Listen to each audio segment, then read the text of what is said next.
કમોસમી વરસાદ પડતા ખેડૂતો મુશ્કેલીમાં મુકાયા છે। સોયાબીન, કપાસ, મગફળી સહિતના પાક પર પાણી ફરી વળતા જગતનો તાત ચિંતિત થયો છે। મોટા પ્રમાણમાં પાકને નુકસાન જતા સહાય માટે ખેડૂતો હવે રામધૂન બોલાવી રહ્યા છે। જોઈએ આ ખાસ અહેવાલ।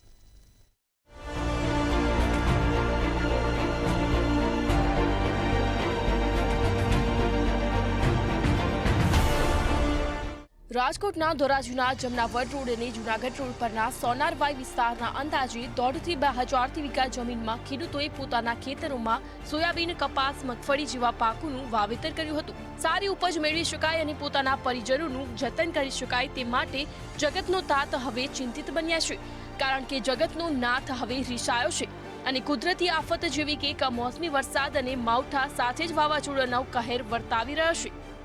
અમે આજે બધા ભેગા મળી રામધૂન બોલ્યા ખેતરમાં, અને બીજું કે અમે રામધૂન બોલ્યા સરકારને જાગૃત કરવા માટે કે અમને તાત્કાલિક સહાય આપે, અમારું ધ્યાન દોરે।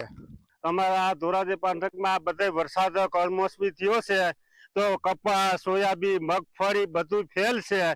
તો અમારા ધારાસભ્યો જે કોઈને અમને કઈ સહાય જો કઈ ઉપર મોકલવાની હોય તો કરી દઈએ અને જોઈ જાય। કમોસમી વરસાદને કારણે ખેડૂતોના જે પાકને નુકસાન થયું છે મગફળીનું, એ આજે જોવા માટે બધાને બોલાવ્યા હતા અને રામધૂન બોલાવી હતી, અને તાત્કાલિક સરકારને સહાય આપે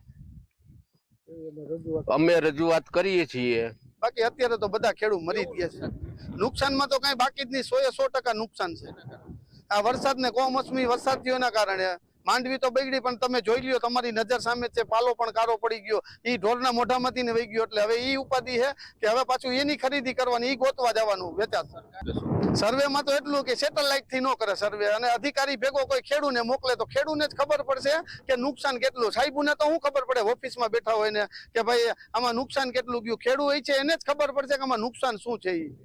કમોસમી વરસાદને લઈ ખેડૂતોના ખેતરમાં કપાસ, મગફળી, સોયાબીન જેવા તમામ પાકોને વ્યાપક નુકસાન થયું છે, તેમજ આ સાથે પશુઓનો ઘાસચારો પણ બગડી ગયો છે। ત્યારે આ બાબતે સરકાર અને ધારાસભ્ય સાથે જ સાંસદ સુધી પોતાની વ્યથા વ્યક્ત કરવા માટે ધોરાજીના જૂનાગઢ રોડ અને જમનાવડ રોડ પર ખેડૂતો એકત્રિત થયા હતા। આ સાથે જ ખેડૂતો દ્વારા રામધૂન બોલાવવામાં આવી હતી, તેમજ વહેલી તકે સહાય આપવામાં આવે તેવી ખેડૂતો દ્વારા માંગ કરવામાં આવી હતી। વિમલ સોંદારવા, મંતવ્ય ન્યૂઝ, ધોરાજી।